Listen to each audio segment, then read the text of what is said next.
Thomas വൈദ്യന്റെ treatment തുടങ്ങിക്കഴിഞ്ഞാൽ ലേഖയ്ക്കും വ്യത്യാസം ഉണ്ടാവും. പക്ഷെ അതിന് വേണ്ടത്ര ഒരു ഇൻട്രസ്റ്റ് ലേഖ അനന്തോട്ടനും കാണിക്കുന്നില്ലല്ലോ. ഒന്നും വേണ്ട മഹി. തോമസ് സാറ് പോലും എന്റെ കയ്യിലെ ഞരമ്പുകൾ പിടിച്ചു നോക്കിയിട്ട് പറഞ്ഞതാ കുറച്ച് ബുദ്ധിമുട്ടാണെന്ന്. എങ്കിലും അദ്ദേഹം തന്ന മരുന്ന് കഴിക്കുന്നില്ലേ? അതൊക്കെയുണ്ട്. ഇനി ഡേറ്റ് അദ്ദേഹം പറയാന്ന് പറഞ്ഞിട്ടുണ്ട്. അന്ന് അവിടെ 4-5 ദിവസം കിടക്കേണ്ടി വരും. അതുകൊണ്ടൊന്നും ഒരു പ്രയോജനം ഉണ്ടാവാൻ സാധ്യതയില്ല. ഞാൻ വളരെ യാദൃശ്യമായിട്ടാ മൊബൈലില് തോമസ് സാറിന്റെ ഒരു പ്രോഗ്രാം കണ്ടത്. അങ്ങനെയാ കണ്ണേട്ടനെയും കൊണ്ട് അവിടേക്ക് പോയത്. അന്ന് പോകുന്ന സമയത്ത് കണ്ണേട്ടനെ ഒരുപാട് എതിർത്തതാ. പോയി കഴിഞ്ഞ ശേഷവും കണ്ണേട്ടന് അത്ര വലിയ വിശ്വാസമൊന്നും ഉണ്ടായിരുന്നില്ല.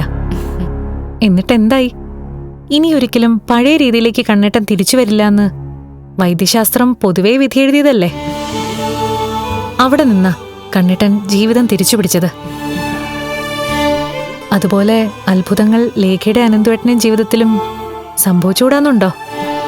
എനിക്ക് ആ വിധ പ്രതീക്ഷയൊന്നുമില്ല. ഞാനും അനന്തവേട്ടനും കാത്തിരിക്കുന്നത് ഇനി മഹിയുടെയും കണ്ണേട്ടന്റെയും കുഞ്ഞിന് വേണ്ടിയാ. മറ്റു കുഴപ്പങ്ങളൊന്നും ഇല്ലെങ്കിൽ അധികം വൈകാതെ മഹി ഞങ്ങളെയൊക്കെ സന്തോഷമുള്ളൊരു വാർത്ത കേൾപ്പിക്കും. ഇത്രയും കിട്ടിയതിന് തന്നെ ഞാൻ ദൈവത്തോട് നന്ദിയുള്ളവളാ. എല്ലാവർക്കും എന്തെങ്കിലുമൊക്കെ ദുഃഖം ദൈവം കൊടുക്കുമല്ലോ ലേഖേ. അനന്തവേട്ടനൊത്തുള്ള ജീവിതത്തില് ഞാൻ സാറ്റിസ്ഫൈഡാ. അതുകൊണ്ട് കുഞ്ഞില്ല എന്നൊരു പോരായ്മ എന്നെ അലട്ടാറില്ല. അതിനുള്ള അവസരം അനന്തവേട്ടൻ തരാറില്ല. എപ്പോഴും എന്നെ എൻഗേജ്ഡ് ആക്കിക്കൊണ്ടിരിക്കും. അല്ലെങ്കിൽ ആളെപ്പോഴും എന്റെ കൂടെ തന്നെ ഉണ്ടാവും. അത് നാട്ടിലായാലും വിദേശത്തായാലും അങ്ങനെ തന്നെ. അതുകൊണ്ട് ഞാനൊന്നും അറിയാറില്ല. അങ്ങനൊരാളെ കൂട്ടിന് കിട്ടുന്നതേ മഹാഭാഗ്യ. അതെ, ഒരിക്കതൊക്കെ മതി. ഞാൻ കല്യാണ പെണ്ണൊന്നും അല്ല. ആ, ഒന്ന് എഴുന്നേറ്റ്.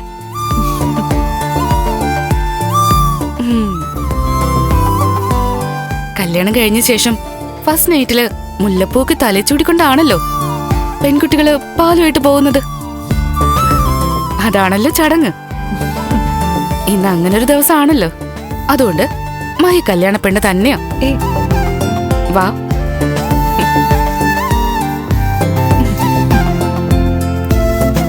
ദേ, പാലിനിപ്പോ ചെറിയ ചൂടേ ഉള്ളൂ. കൊണ്ട് കൊടുക്ക്. മഹി അകത്ത് കയറിയിട്ട് വേണം അകത്തിരിക്കുന്ന ഒരാളെ പുറത്താക്കാൻ.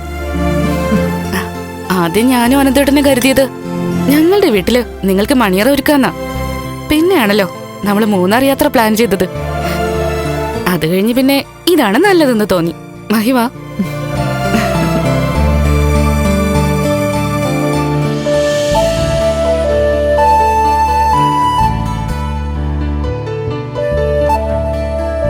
ഇന്നത്തെ ദിവസം ഏറ്റവും കൂടുതൽ സന്തോഷിക്കുന്ന രണ്ടുപേരുണ്ട്. വേറെ ആരുമല്ല, നിന്റെ അച്ഛനും അമ്മയും. അതെ, എന്റെ നിഴലായി അവരുണ്ട്. ചില സമയത്തൊക്കെ ഞാൻ വിഷമിക്കുമ്പോൾ അന്നത്തെ രാത്രി സ്വപ്നത്തില് രണ്ടുപേരും പ്രത്യക്ഷപ്പെടാറുണ്ട്. അമ്മ എന്നെ ചെറുതായിട്ട് തലോടി പോകുന്നതായിട്ട് സ്വപ്നം കാണാറുണ്ട്.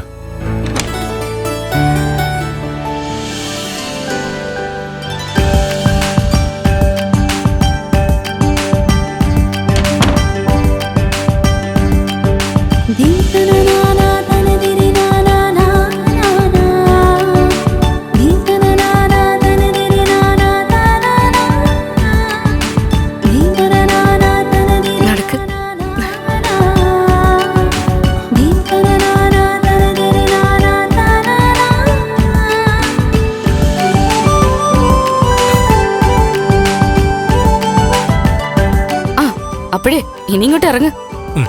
ഇത് ഭാര്യയ്ക്കും ഭർത്താവിന് വേണ്ടി ദൈവം അനുവദിച്ചു കൊടുത്ത സമയ. ഞാൻ നിൽക്കുന്നുണ്ടല്ലേ പുതുപ്പെണ്ണ പാലൊക്കെ ആയിട്ട്. നന്നായിട്ട് ഒരുക്കിയിട്ടുണ്ടല്ലോ. അങ്ങനെ വേണ്ടേ? മുല്ലപ്പൂക്ക് ചൂടി വേണ്ടേ ഫസ്റ്റ് നൈറ്റിൽ ഭർത്താവിന്റെ അടുത്തേക്ക് ഭാര്യ വരാൻ? അപ്പോഴേ വാ മഹി, ഡോറന്ന് കുറ്റിയിട്ടേക്കണേ. വാ.